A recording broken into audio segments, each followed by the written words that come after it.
এই মুহূর্তের সবথেকে বড় খবর, কেন্দ্রীয় স্বাস্থ্যমন্ত্রী জগৎ প্রকাশ নাড্ডা এবার বড়সড় পদক্ষেপের আশ্বাস দিলেন।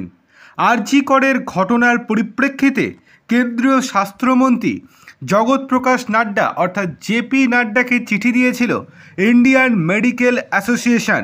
এমনকি রাজ্য বিজেপির সভাপতি সুকান্ত মজুমদারও গত পরশুদিন চিঠি দিয়েছিলেন। চিঠিতে একগুচ্ছ দাবি জানানো হয়েছিল। চিঠিতে বলা হয়েছিল দেশের সমস্ত হাসপাতালগুলিকে সেফ জোন হিসেবে ঘোষণা করা হোক, সমস্ত বড় হাসপাতালগুলিতে পুলিশ ক্যাম্প তৈরি করা হোক, পাশাপাশি পর্যাপ্ত নিরাপত্তারক্ষী নিয়োগ করা হোক। ইন্ডিয়ান মেডিকেল অ্যাসোসিয়েশনের দাবি এই রকম নিরাপত্তা ব্যবস্থা করা হোক বড় সরকারি এবং বেসরকারি হাসপাতালগুলিতে। বিপদের সম্ভাবনা রয়েছে এমন এলাকা চিহ্নিত করে সিসিটিভি ক্যামেরা বসানো হোক।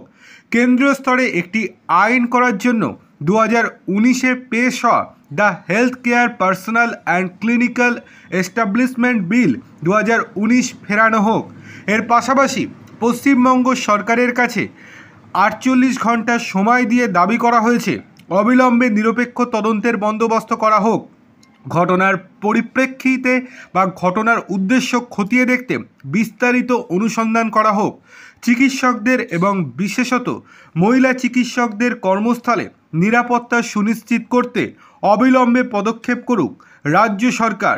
অন্যদিকে সুকান্ত মজুমদার চিঠি দিয়েছিলেন জেপি নাড্ডাকে।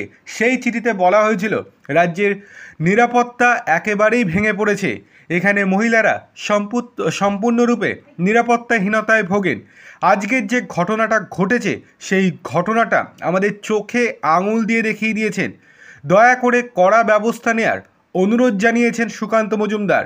আর তারপরে জেপি নাড্ডা পাল্টা উত্তর দিয়ে আজকে দুপুরবেলাতে জানিয়েছেন তার দপ্তর থেকে জানানো হয়েছে এই বিষয় অত্যন্ত সংবেদনশীল এবং ভীষণ সংবেদনশীলতার মধ্যে দিয়ে আমরা বিষয়টি দেখছি।